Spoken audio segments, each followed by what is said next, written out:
was alone. Wow.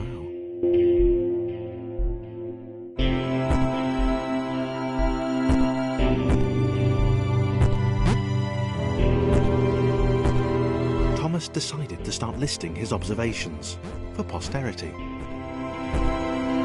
1. The whole alone thing. 2. Portals. They led somewhere. Okay, interesting. Thomas couldn't fall past this block. Think, damn it, think! A big jump. But Thomas noted, this all seemed a little dangerous. The world was not to be trusted. It was unstable, and it seemed to Thomas that it could let him down at any moment.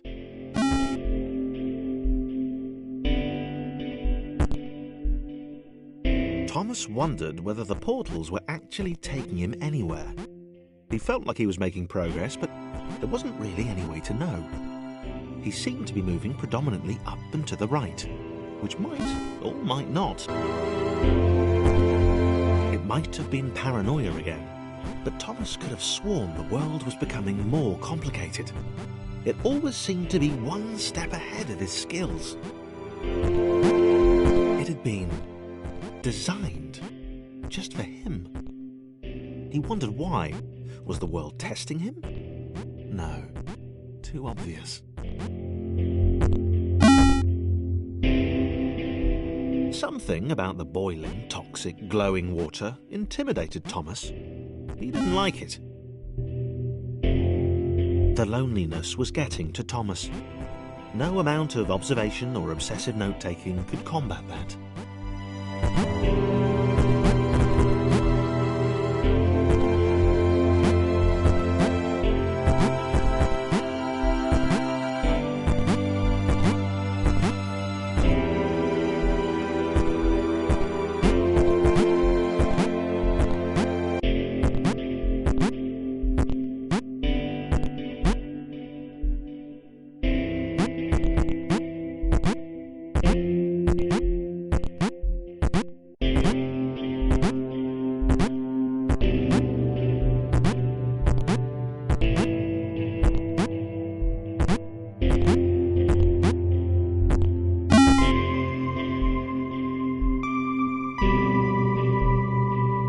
Thomas had a new theory.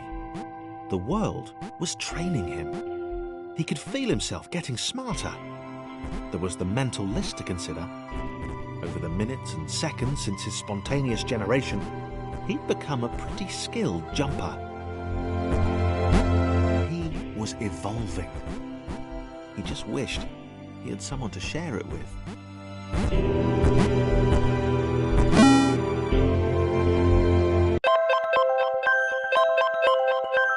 Chris took an immediate and deep dislike to the skinny red rectangle. Who the hell did this Thomas think he was?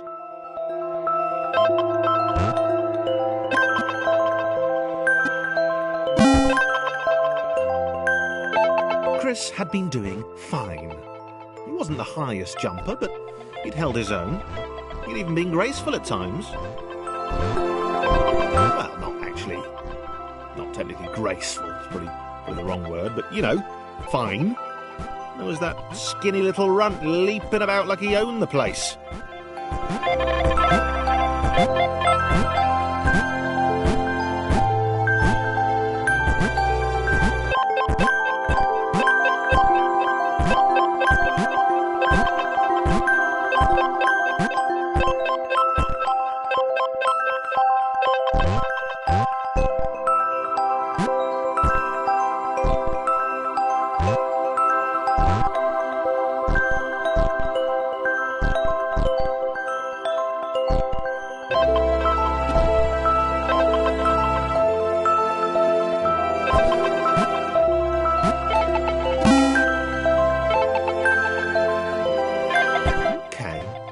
Was more like it.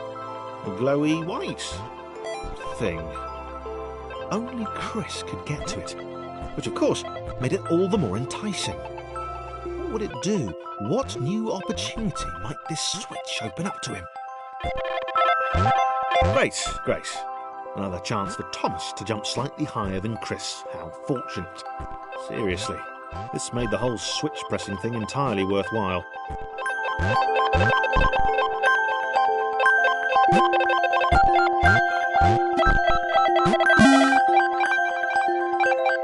Was this good? Because on the surface, it did not seem good. Chris was pretty scared. Little Red seemed fine, happy to be on his merry little adventure.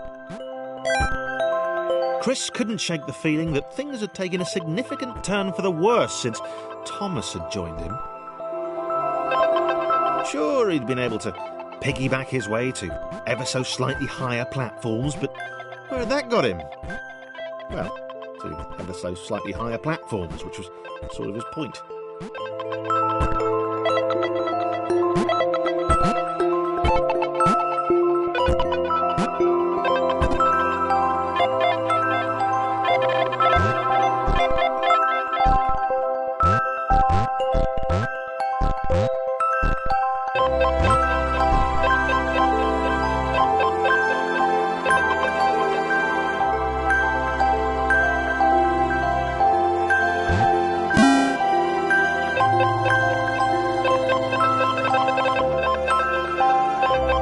Chris stared at Thomas with pure hatred.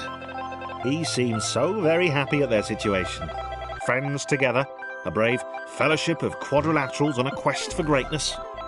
That would be fine. But it was all the obvious observation that Thomas was doing which grated. Every time they saw something vaguely new, Chris would hear a satisfied little from the vaulting idiot. He hoped the next portal would split them up, if only for a few levels.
John knew. He knew that this was his chance, a moment to shine. This was game day.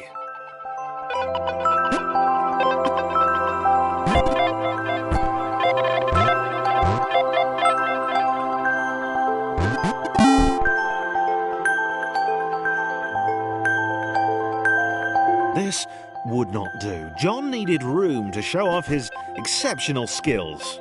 As it was, he was trapped on the wrong side of these little dot things. Where did they come from, anyway?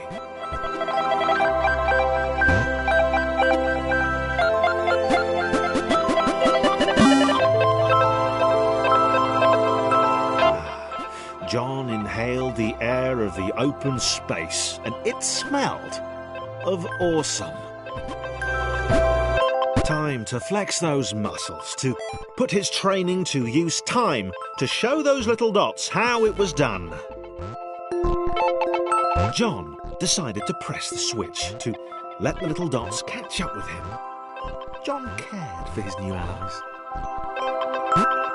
You could tell from the sympathetic expression he'd practiced in the mirror all these years.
was happy to keep helping.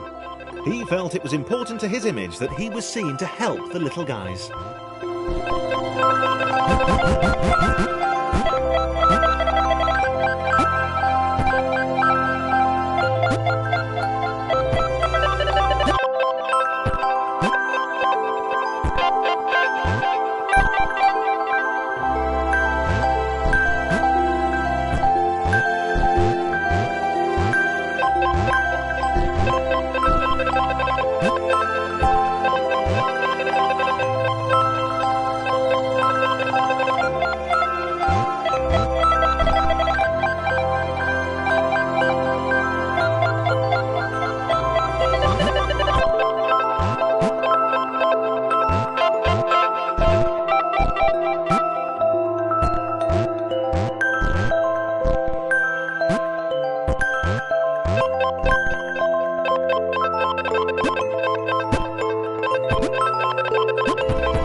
He didn't mind them so much either.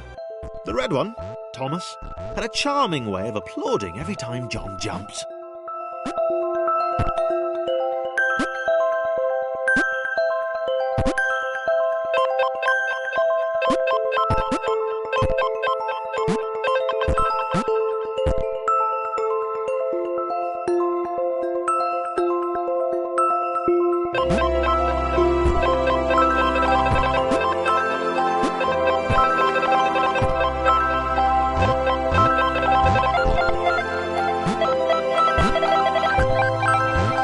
The angry orange one was less immediately likeable, but his unremitting cynicism and tutting amused John.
This was interesting.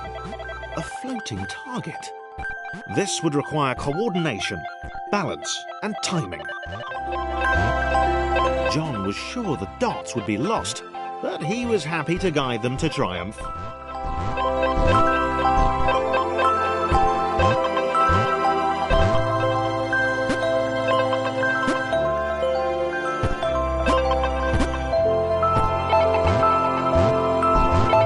Maybe that's what the dots were for. They were there to extend John's reach, to make his performance even more impressive. John liked the thought. He decided to keep them.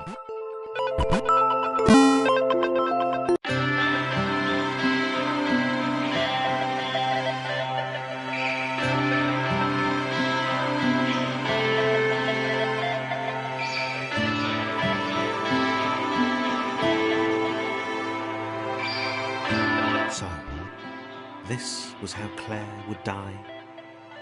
She knew it would happen eventually. She was rubbish at jumping, and she moved slowly.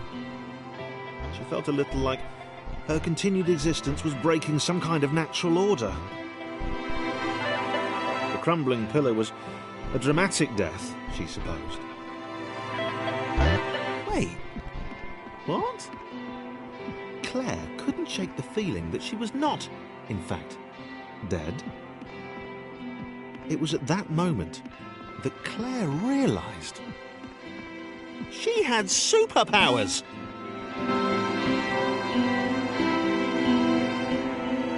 She'd need a cape. There was no getting around that. You couldn't be a superhero without a cape. Claire didn't want confusion. If you saw a cape, that made matters clear. You knew what you were dealing with. Claire was all about communication. And, you know, floating in water, which was her superpower.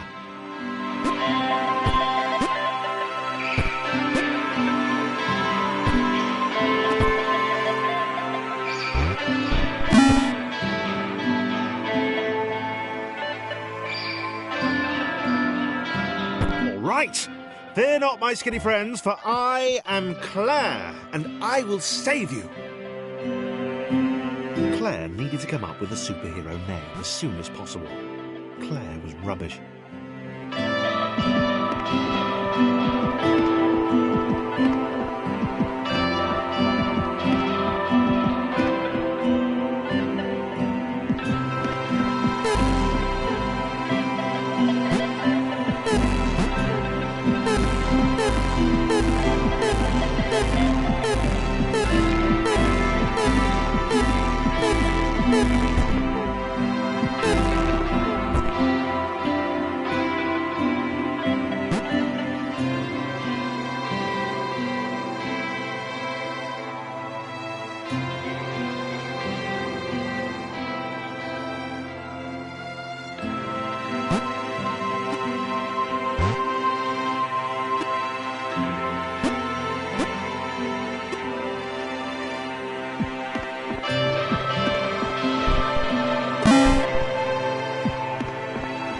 Claire arrived just in time, which was, of course, the perfect moment for superheroes to arrive.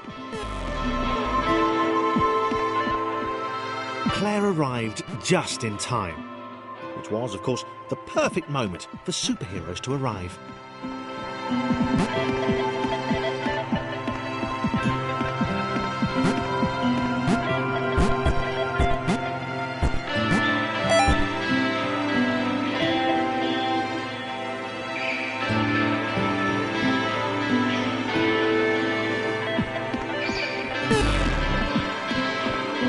Claire arrived just in time, which was, of course, the perfect moment for superheroes to arrive.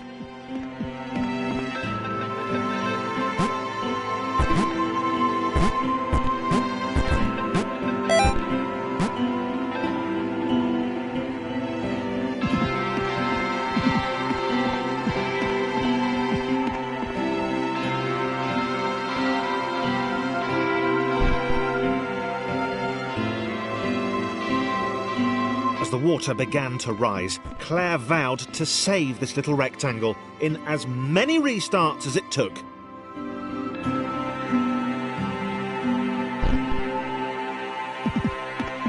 Claire wondered if Thomas would make a good sidekick. Claire arrived just in time, which was, of course, the perfect moment for superheroes to arrive.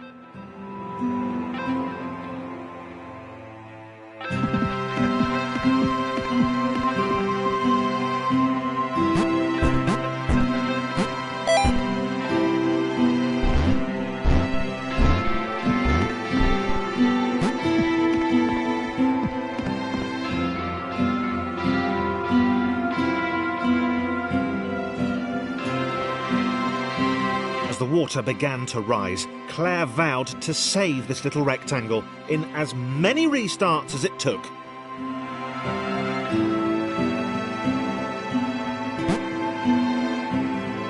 Claire wondered if Thomas would make a good sidekick. Or was she more the lone Avenger type? She'd like that. The sole hero in a world of rectangles and conveniently placed pools of toxic water.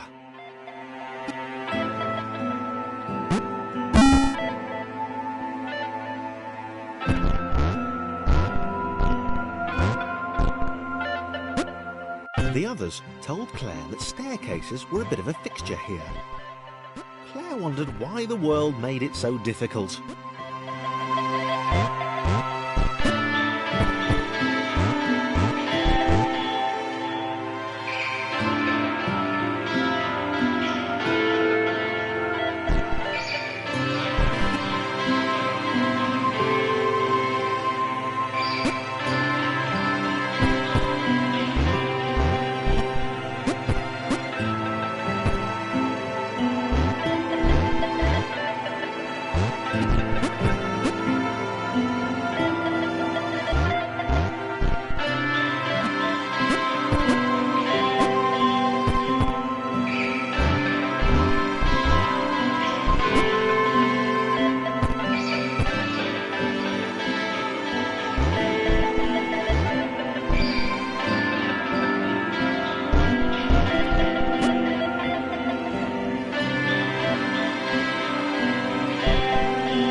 Probably needed a nemesis, a villain who would show their true colours at the worst possible moment, hurting all she held dear.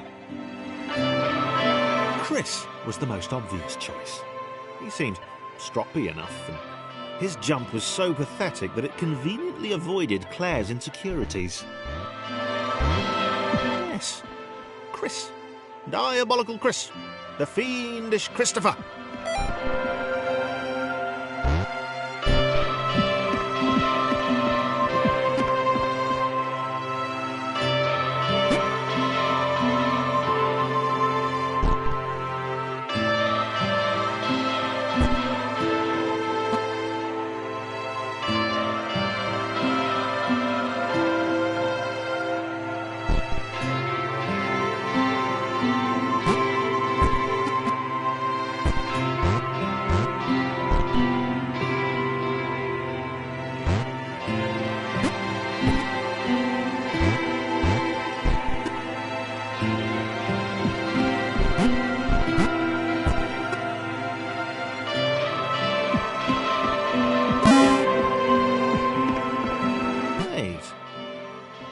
Gone? Was he off somewhere? Plotting Claire's downfall? If Claire was honest, and she had to be because she was a superhero, this was a troubling turn of events. Still, there were reasonably sized bodies of water to cross.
arms over water, eh?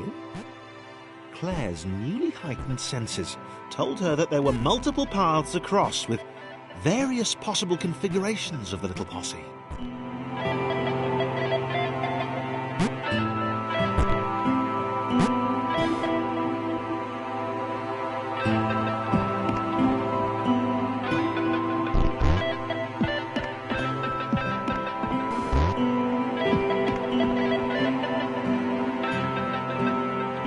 They were doing really well.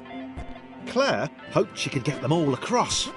John was fully aware he could do this alone. Thomas hoped he'd never have to.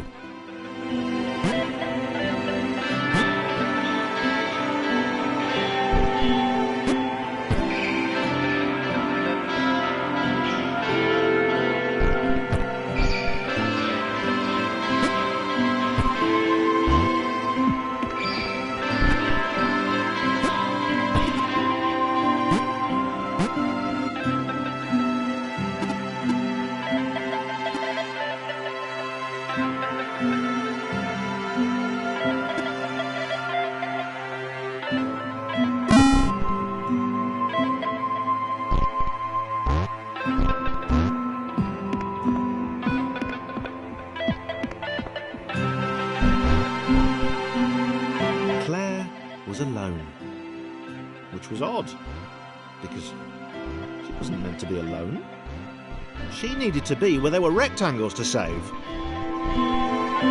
Being the only superhero in a given space kind of defeats the object.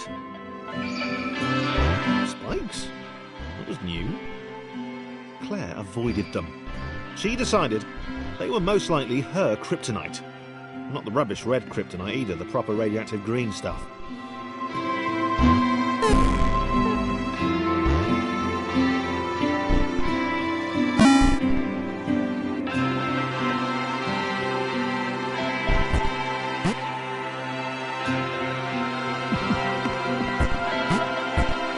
Wow. Deja vu. The world was repeating. And this time Thomas was here. Claire felt something had gone wrong. There was a disturbance in the force. Something had altered the matrix. The world was reacting to their progress. It was amassing its forces. It was plotting against them. Claire finally had a nemesis.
Laura was pleased this one was behind a wall.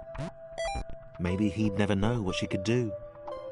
Maybe they could just have a conversation. Hang out. As long as he didn't find out what she could do. Which would never happen so long as they stayed separate.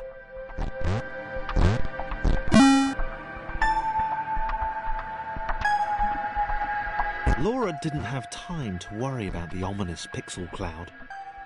It had been following her for some time, and it had kept itself to itself until now.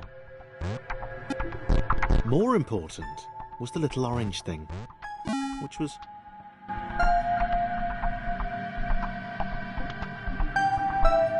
As the square, who had shyly introduced himself as Chris, bounced atop Laura, she began to worry that he was just using her like all the others had. They'd all bounced too, and Then they disappeared when her back was turned. Only the ominous pixel cloud ever remained, looking a little bigger and a little less hungry with every disappearing friend.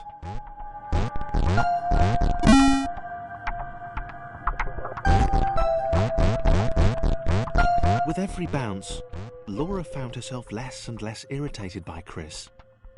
She started to miss him when he wasn't there, on another platform or something.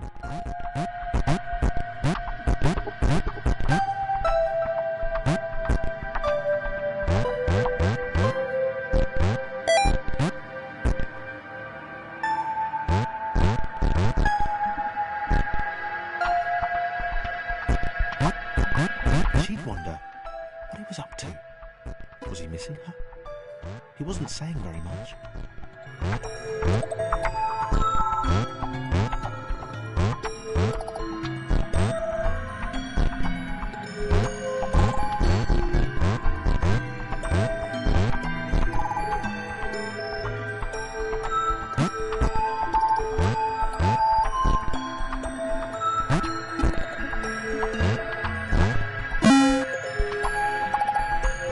Chris was in love.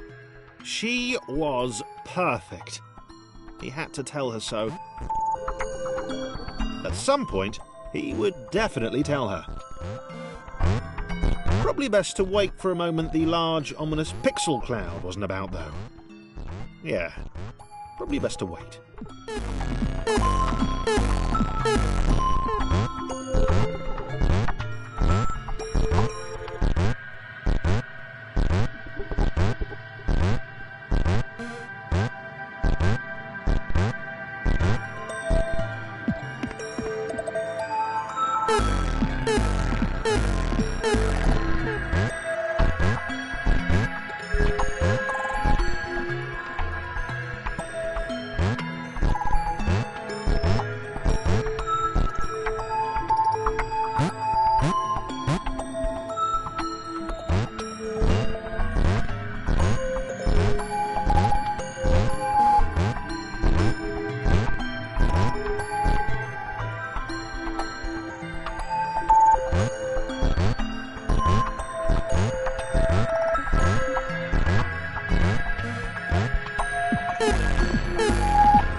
Chris was massively disappointed to run into the gang again. He'd enjoyed the alone time with his new girlfriend.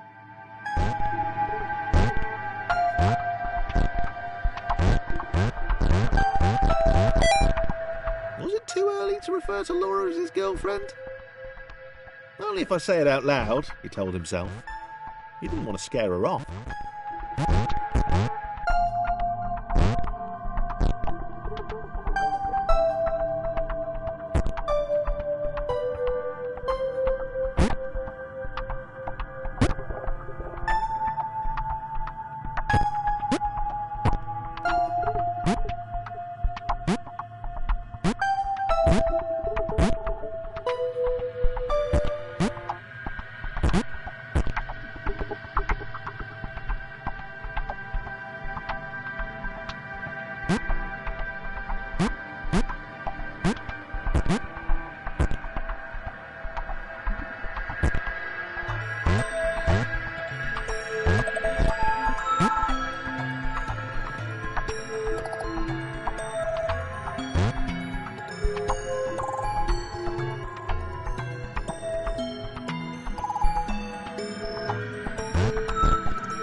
The others seemed suspicious of Laura and the eager-looking pixel cloud of death which seemed to be watching her. Sure, they'd use her inherent bounciness to reach slightly higher jump points, but they wouldn't strike up a conversation with her. Chris found them rude. Rude? And always there.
The others wouldn't drop it.